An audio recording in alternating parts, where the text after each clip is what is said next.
Mwanadada Nifa ambaye sasa hivi kuna kesi inamkabili, kesi nzito sana, na ni kesi ambayo imemfanya ameshikiliwa na sasa hivi yuko mbioni kufikishwa mahakamani. Sasa Juma Lokole kupitia peji yake Instagram kwa ungwana kabisa ama kwa nidhamu kabisa ameposti kipande cha video kimuonyesha Nifa akiwa anatoka kwenye gari akiwa anaelekea mahakamani, na kikweli ni video ya kusikitisha kidogo kwa sababu ukitazama ni mwanadada ambaye alikuwa anajitafuta, ni mfanyabiashara.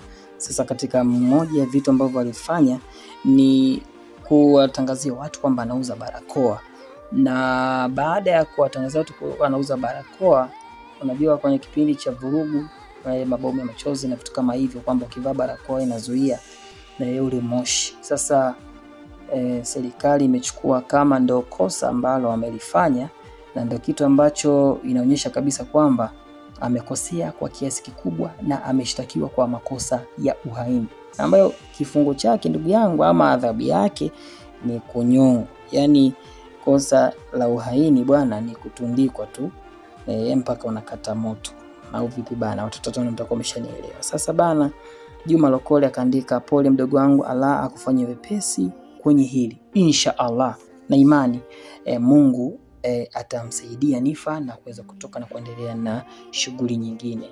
Watu wengi wameungana na Juma kutokana na kauli yake hiyo ya kumuombea Nifa kwa Mwenyezi Mungu ampe wepesi katika kesi yake, aweze kulegeza ili kuweza kurudi katika majukumu yake kama kawaida, kwa sababu alifanya kosa pasipo kufahamu kama ni kosa. Amesema yani nyota ya wema sipetu kupendwa na watu, kachukua huyu binti kama unabisha njoo. Mmoja anasema kwamba mtu unaweza kukuposti na akakupa pole, kumbe anakuposti kwa lengo la kukudhalilisha. Sio kila pole inamaanisha pole kinafiki, inajulikana, na pole inayogusa inafahamika. Kwa hiyo sio kila mtu anapokupa pole kutokana na matatizo uliyopata ikawa ni pole ya moja kwa moja inayokugusa. Kuna wengine pole zao ni za kinafiki, kwamba wanafurahia magumu unayopata, hasa ukizingatia Nifa alikuwa na maadui wengi sana. Kuna sakata lake pamoja na Uncle T, alipambana sana kwenye mitandao ya kijamii, alivurugana mno na Uncle T. Tunaona watu wengi sana, of course kuna ambao walimsupport, wengine wakamcrush. Mwingine akasema kwamba Juma mnafiki always amekaa kisha kunako, ile ipo siku yake wala ipo siku tutamkumbusha. Akimaanisha kwamba bana kuna wakati au si bwana, kuna wakati watamkumbusha. Mwingine akaandika, Nifa mdogo wangu, mimi kiukweli nakupenda sana, tena sana, napenda pambanaji wako sana, lakini naomba nikushauri kitu leo. Ukivuka huo mtihani jiweke mbali na kelele za mitandao. Mimi siamini kama ndo zimekuletea wateja sana, zaidi zinakuweka kwenye mabifu ya watu wale kuzidi umri. Sisi wote ni wafanya biashara, na biashara mbona zinaenda bila shida yoyote.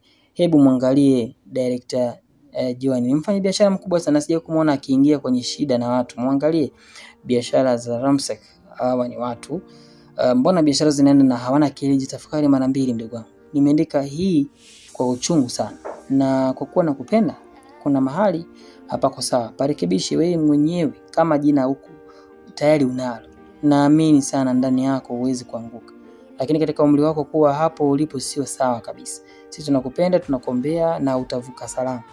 Akimpa ushauri mzuri kabisa, umenyooka na umeenda shule, kwamba akitazama wafanya biashara wenzake wakubwa ni watu ambao wamenyooka, hawana kelele na mitandao ya kijamii, kwa hiyo pengine angeweza kuwafuata pale. Kwa kweli anaipata shida kwa sasa kwa sababu ya kufuata mkumbo, na hao fans wake ndio watamtia matata. Akifanikiwa kutoka hapa, focus na biashara yake na maisha yake, asingilie tena mambo ya siasa, aache kabisa. Umeandika maneno ya busara mno. Mmoja akasema acha kiki, ulikuwa wapi kumshauri? Na kumbuka Baba Levo na Lulu wameshaendaga jela na sasa hivi wana maisha ya tena ya juu zaidi. Basi naomba niambie umma, huyu binti ni bilionea ajaye hapa Tanzania. Yani hapo Mungu anampa nguvu na ujasiri kwanza, inshallah. Je, what if akifeli inakuaje? Huenda Mungu amempitisha Nifa kwenye hili, maana alijua kabisa angekora, yani kwa jambo kubwa zaidi lingemtokea. Naamini kuna mlango umeandaliwa kutokea. Kwa kutokana na changamoto utapitia, kuna sehemu Mungu anamuandaa aende akafanye kazi ama awe mtu fulani. Tunaona Baba Levo na Lulu wametoa mfano shabiki kwamba walipitia jela kwa makosa mazito tu, wakaa jela kweli, baadaye wakaja wakaachiwa. Kwa hiyo huyu pia naye anapitishwa huko. Sijui kwa nini msichana ananiliza, Mwenyezi Mungu aweze kumpa wepesi. This breaks my heart. God is going to show up for you and wengine wote in an incredible, unexplainable way, na utabaki kushuhudia tu. Praise kwako msichana wetu. Anamwambia kwa Mwenyezi Mungu, she will come out stronger. Pitia yote Nifa, ukitoka tu tunajaa dukani kumaliza mzigo wote. Yani kwamba ni hapa kitoka hivi dukani ndio uende sasa hivi kumsupport subiri mpaka atoke maidia. Maduka yote hapo yote hapo wazi, nenda hata leo. Na mmoja anasema kwamba amen, huyu akitoka apate mimba atulie, hata hili litapita. Mwingine anasema kwamba mnamshauri hapa, si nenda inbox yao ndo kiki, ila bila mitandao hata uliowataja nani angewajua bwana, na uhakika na kilichompeleka kwao ndo majaji. Nyinyi ndo majaji. Akimwambia Juma alichokiposti hana wakanacho. Kwa hiyo anaweza kusema hivyo, lakini kuna wakati Nifa anapitia changamoto. Huyu Juma hajui kitu gani ambacho kimefanyika yuko pale. Mmoja kaandika kwamba Nifa ni binti mwenye upendo sana, hapendi kuona mtu anaumia, kama kitu anaweza anamsaidia, ndivyo alivyo. Hao wanaosema akae mbali na fans ni uongo, hawezi, ndivyo alivyoumbwa na ana moyo wa huruma, na mtu mwenye matumba hauachi kupigwa mawe.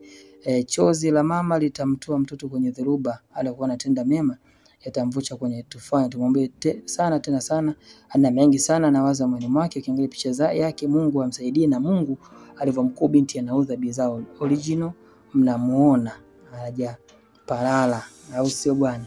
Yes.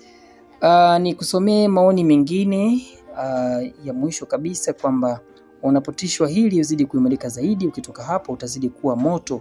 Kuna darasa Mungu anakupa kama lile alipewa Mariam dada yake Musa, na kutabiria ushindi mkuu na ushupavu zaidi.